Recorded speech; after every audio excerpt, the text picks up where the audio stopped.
This breaking news just in to CNN. The Senate will vote on a massive $700 billion Wall Street bailout tomorrow evening. That vote's scheduled. It will come 2 days after the House of Representatives voted down that Wall Street bailout, sending a powerful message to the Bush administration and the Democratic leadership in Congress, which apparently the Senate leadership now wants to ignore. The House is due to reconsider the bill again Thursday after the Jewish holiday. Again, the Senate will be voting on the Wall Street bailout tomorrow evening. Meanwhile, a group of House Democrats today proposing an alternative plan to deal with this financial crisis, announcing a 5-point plan. They call this legislation the No Bailouts Act. The plan calls for government regulators to step in and regulate the markets rather than a taxpayer bailout of Wall Street. Congressman Peter Defazio of Oregon and Congresswoman Marcy Kaptur of Ohio leading the new effort, and they join us now. Good to have you both here. Let me turn to what will be the cost to the taxpayer of your new plan, Congresswoman?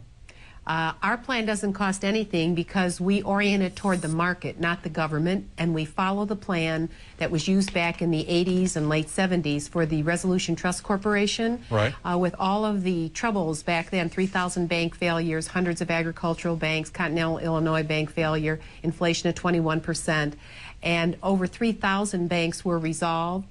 Frankly, all the banks in Texas were closed. But at that time, William Isaac, who was chair of the Federal Deposit Insurance Corporation, developed a net worth certificate, right, as well as right, procedures so that $100 billion worth of resolution was accomplished for $1.8 billion out of the insurance fund of the FDIC.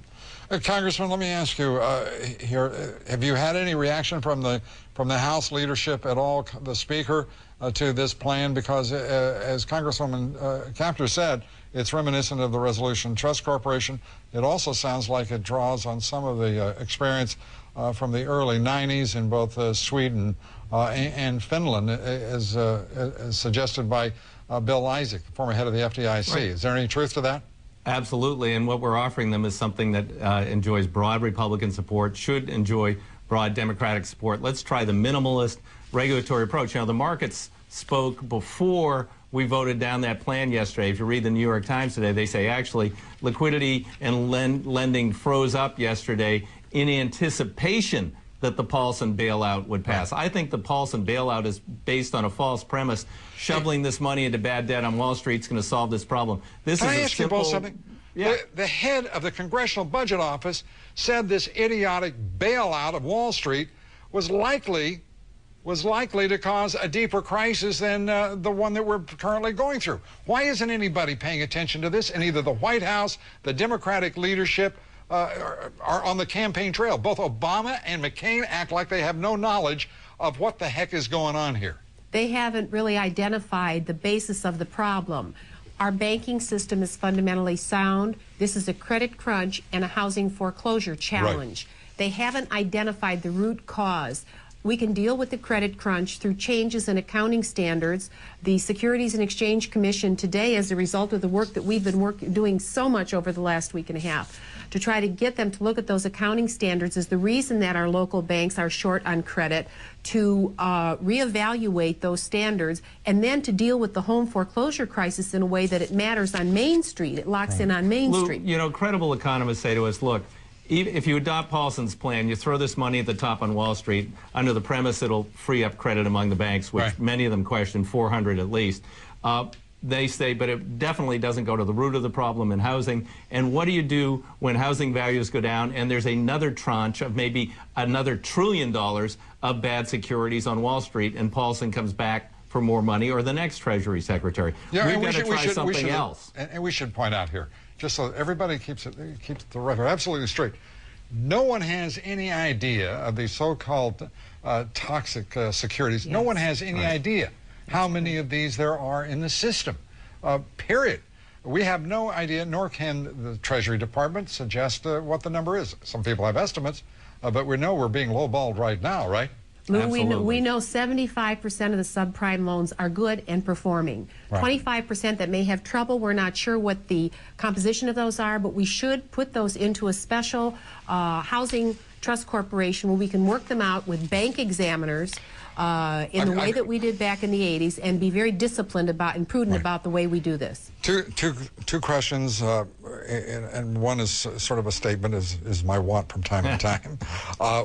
One is, there can't be much excitement because you're not calling for taxpayer money in the leadership or in the White House, and that will upset Henry Paulson because he won't be able to take care of his buddies on Wall Street.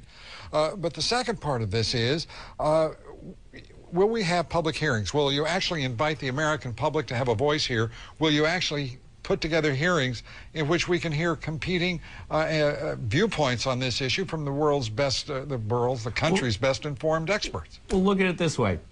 We got a lot of experts who back this approach. Doesn't cost anything. Why not try this? And if this works, great. If it doesn't work, that would give us time to go through the regular process with hearings, hearing from the American public, looking at getting at the underpinnings of this crisis, and then if we're going to put taxpayer money on the line, having a much better way of doing it. But maybe we can do it without putting the taxpayers on the line. And Lou, among those experts, I'd like to invite Raymond Stahl from my district in Vermilion, Ohio, who basically says, let all the Wall Street people hurt just like the rest of us normal people do. I don't owe them a living. Corruption and poor management brought on all of this. If these people were to be fired and prosecuted and put into prison, then that might be one thing, but to allow the same people to be in charge makes no sense to me or anyone else. You know what? I think he sounds like an expert to testify anywhere. I like the sentiment. Is this bailout plan? I mean, the arrogance of the Senate, the arrogance of these two presidential candidates, Obama and McCain, demanding that this legislation be passed, this Wall Street bailout. Is this thing going to die tomorrow? I hope so. I hope the Senate has the guts to stand up for the people they represent. I've already talked to a few senators, called me today. Maria Cantwell from Washington is very interested in our approach and says she's taking it to Judd Gregg. You know what I hope for, Lou? I hope for one courageous senator who will filibuster for the sake of the nation.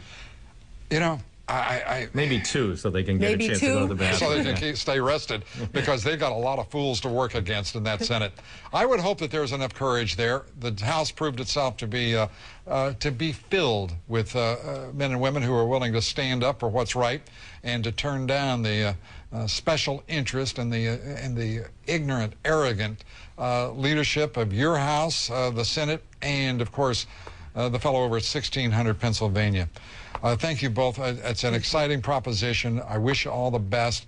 And oh, by the way, Lou, have your listeners go to Kaptur. Let's Play Bailout on YouTube. Well, no, they'll be surprised. Even better, have your listeners post the number for the Capitol Switchboard, flood the Capitol Switchboard tomorrow, and call the Senate.